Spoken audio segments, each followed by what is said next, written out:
having us here. It's an honor. I have a lot of friends that actually their students, their children attend here, or their young adults, I should say, and a couple of friends that are professors here. So I wanted to share with you a definition I came across as a way to explain diversity, equity, and exclusion, which was a little different than our normal, traditional one. So it says, diversity is where everyone is invited to a party. Inclusion means that everyone gets to contribute to the playlist. And equity means that everyone has the opportunity to dance and experience the music.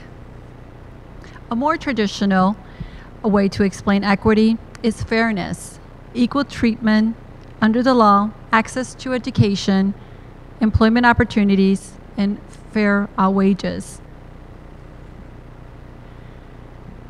In regards to exclusion, the meaning to recognize and celebrate differences, the practice of making people feel a sense of belonging at work, at school, at gatherings, sports activities, and also family gatherings. I wanted to, as you think about what diversity, exclusion, and equity, it applies to all languages. It doesn't matter if you're Hispanic, Asian. If you really think about it, it applies to all. So I wanted to give you a few examples as far as in my job field. As Yadis, our great MC, mentioned, I do have over 10 years in the mortgage, finance, banking experience. And we come across so many different nationalities that we work with, and the company has really expanded as far as creating groups, as well as like North Central College, groups that you could become a participant in and learn more about other individuals.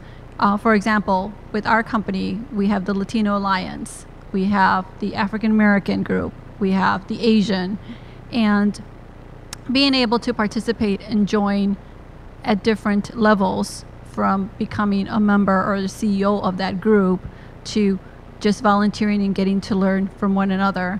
I feel like as far as colleges, there's so many groups here that you could also take advantage of and participate and get to know other individuals. As far as examples of the TV show, we apply the same rules as well with people that we interview, because we interview, although the majority of the interviews we do are Hispanic because it is on Telemundo, we do also interview non-speaking Spanish members or individuals. And we have to apply the same rules and get to learn about them and their culture, as well as them learning about our culture.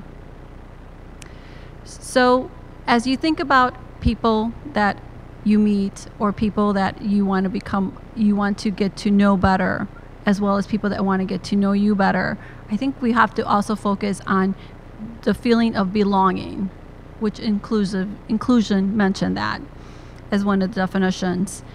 So belonging could mean different things for different individuals. I think we have to remember to learn about them, as not always just talk all about ourselves, but learn about them, their culture, their style, and how much they want to share with us, but making them feel in a safe space. And I think that applies to anything in life, including family members, including being involved in sports and activities where you make other parents or other children or other young adults feeling comfortable to become part of the group or part of your individual group or bubble. So with that said, I wanted to share a couple of tips that I came across as far as promoting equity, exclusion, and diversity. So be aware of unconscious bias. And the reason I say this, that kind of resident with me, is because I was once put on a project in the technology world. And when I walked into the room, there was just males. I was the only system technology analyst, and most of them were Caucasian or from the Middle East. And immediately in my head, I thought, oh gosh, what did I get myself into coming into the technology field? I'm the only Latina here. And it turned out to be a great working project. I became friends with quite a few of these gentlemen. And as soon as they learned a little bit more about me and the Latino culture, and that also included me bribing them with Spanish bread, by the way, it became a lot easier to work with them. And also had me think that maybe being a Latina and going into the technology field, and again, we have to talk, this was probably like 10 years ago, so things were a little different, was not a bad idea after all. But that unconscious bias, as I walked in there and just immediately figured these men were just not going to want to work with the Latina woman. The other point is to acknowledge other cultures and respect their traditions. We don't have to agree with everybody, but we could certainly respect their traditions as well as for them to respect us as Hispanics and Latinos and Latinas. And make it easier for people to participate, to become part of maybe your group. And again, it could be a school group of sports, or it could just be your own bubble of group of friends.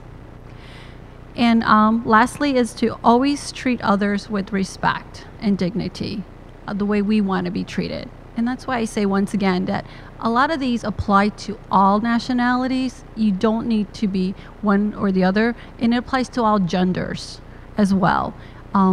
So keep that in mind. And that's it. Thank you.